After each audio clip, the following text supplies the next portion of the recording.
All right. So we are on part 8 of our Alan Dawson method, right? So let's see, page 8. Here we go. Lost it for a second there. I'm going to play this at 120. All right. So, like I've explained in other videos, okay, what we're doing is playing the eighth notes, right, on the on the tom toms, right. Tom toms get the eighth notes, and the quarter notes get this ride cymbal and bass drum, okay, and this snare drum fills in those triplet holes, while the hi hat is on 2 and 4, okay. So I'm going to play through this, and then I'm going to break it down a little bit. 1, 2, 3, 4.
All right, so I lost it for a couple seconds there, rushed a little bit.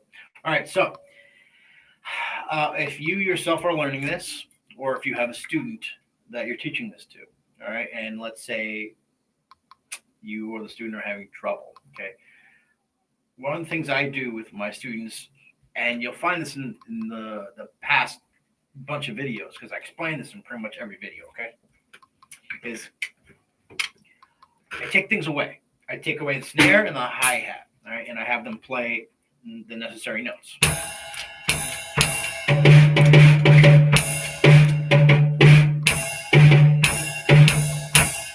Right, so it still applies. The eighth notes get the tom tom, and the quarter notes get the bass drum and ride cymbal. Okay, so and then I'll start adding things in once I see they're comfortable with that. Okay, so it's a work in progress. And sometimes it takes time. Sometimes it might not be so easy, and it kind of shouldn't be.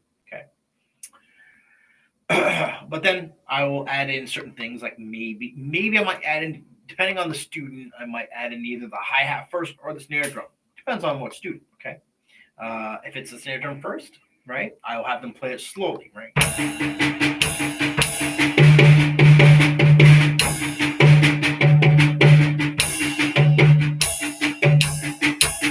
might even have them play it slower than that. And then when they're comfortable, I'll add in the hi-hat again, right? And sometimes that's the hardest because it's the timekeeper, right? Oh, whoops.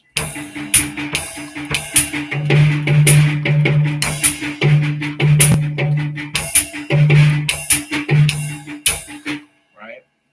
And one of the things I mentioned, and I've mentioned this again, is in swing eighths, right? Which is triplet format, okay? The notes will either fall on the downbeat or the last note of the triplet. So the first note or the last note of the triplet.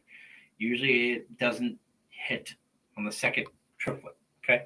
So if you think of shuffle time, same idea. Okay. But, we have three notes in triplet, right? And the notes on these pages, because they're eighth notes and quarter notes, they'll fall on the downbeat or the upbeat, which is the third note of the triplet. So that's what happens in triplet time is the upbeat of the eighth note gets moved to the third note of the triplet. Okay. So that's what I'll do with some of my students. Okay. I'll have examples of just the playthrough of these, in the future. But for now, I'm just teaching it live. Okay. So this is all part of the Zach Treby's online drum school that's going to open in September, okay, of this year of 2020, which I'm very excited about. So this will be a course, right? It'll most likely be the Alan Dawson method course. I don't know what I'm going to call it yet, but I'm playing with some titles. The material's all there, but if you're at all interested in, more advanced stuff, jump on the online drum school when it comes out. And on September, it's going to be the dead smack beginning of September. Okay. Most likely the second. You're the first or the second. I'm not sure which. I haven't decided yet. But that's coming up. That's coming in the works. Okay. So thanks for tuning in today. All right. And I will see you guys again tomorrow for some more live streams. See you.